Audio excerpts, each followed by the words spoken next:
Recent major breaches have exposed the vulnerability of the online world. According to Verizon Business Solutions, only 11% of companies are properly protected. I will not pay with anything using a credit card.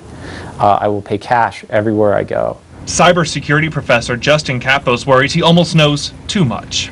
I see the ways that hackers can get in. I see the ways things can go wrong. So if I could see what you see, you would see the world as a scary place. Gangs, hostile countries, criminals, he says, are turning online for cash. And technology is changing so quickly, it's difficult, Capos says, to keep up. There's almost a checklist of a million things you have to do right, and if the attacker finds one that you didn't quite do right, then they've hacked your system. So companies have launched bug bounties, offering cash or prizes to anyone who finds problems with their systems. Submitted the form on the user's behalf. In his free time, 20-year-old student Kevin Chung says he discovered a security flaw in a major online retailer. I didn't do anything malicious, but I just noted, like, well, something bad could happen later down the road. He now helps lead the Hack Nights, sharing his knowledge with classmates. In the end, it's up to them to not take what they've learned and do mean things with it. Right? With great power comes great responsibility. A great power that's especially in demand. Jonathan Betts, Al Jazeera, New York. Jim Walter is the manager of McAfee Threat Intelligence Service. He is in Plano, Texas this morning. Good morning, Jim.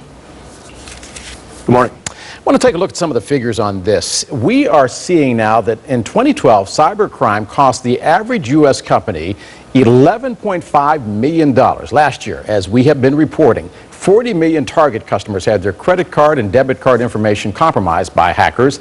70 million Target customers also had their personal information compromised as well. With that as a backdrop, are companies taking cybercrime seriously? I think they're absolutely taking it seriously. What's become apparent with some of these recent attacks is keeping up with the different avenues or the different types of attacks that are out there. You know, these retail attacks are a great example of that. Being aware of just how exposed the point of sale systems are and the networks leading to those systems is possibly an avenue that not everyone really took seriously as a threat before, but they're certainly doing so now. And Jim, I read in your bio that you have had your credit cards hacked. I've had my credit cards hacked. Despite that, only 11% of businesses adopting the industry standards with regards to security. Why? Well, you know, it's a large expense for the companies. You know, there are countries outside of the U.S. that are a little bit more ahead of adopting more secure technologies such as chip and PIN and transaction-specific encryption. But I think once the companies are required to keep up with those trends or it's regulated, we'll see swifter action. But we've already had the companies that are affected by some of these latest issues commit to accelerating their efforts to adopt more secure transaction technologies and enable for a more secure purchasing process on the part of their customers. So we're seeing quicker action there, but it's still going to be some time before a lot of these entities, at least in the U.S., catch up with some of the other parts of the world. Jim, these credit card companies are making billions of dollars just off of us using their cards. Why aren't they required to do so? Because I go back to the old days of cash when the only thing you had to worry about was not having enough of it or somebody ripping you off. Well, I think we're probably not far from that, but some of the onus is on the issuers of the cards and the retailers themselves as well. But you know, if there's any doubt or any concern about the security of those cards or of the process of using those cards, then you know you're absolutely right in that there's going to be times where you have to evaluate what you're doing with your cards, who you're spending it with, what merchants you're doing business with, and if you feel more safe and more secure using cash, you always have that option as a consumer.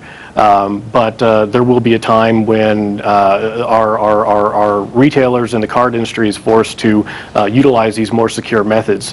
While not flawless, definitely offer a more safe and secure transaction process for consumers and limit the attack surface. And I was going to ask, what do you say to people that say that this is now a younger man's game, that as the younger generation gets tech savvy, they are better at hacking?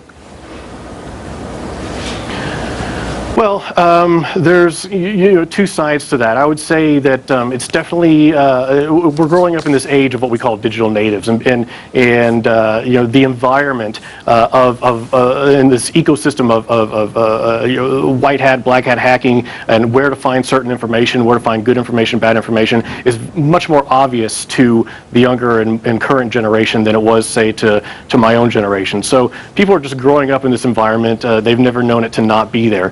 Having said that, there's a lot to be said for some of the earlier generations, or my own, for example, where you have experience and you kind of know how these things popped up. You know the evolution of the threats and of the actors, and where the motivation is and where to find them.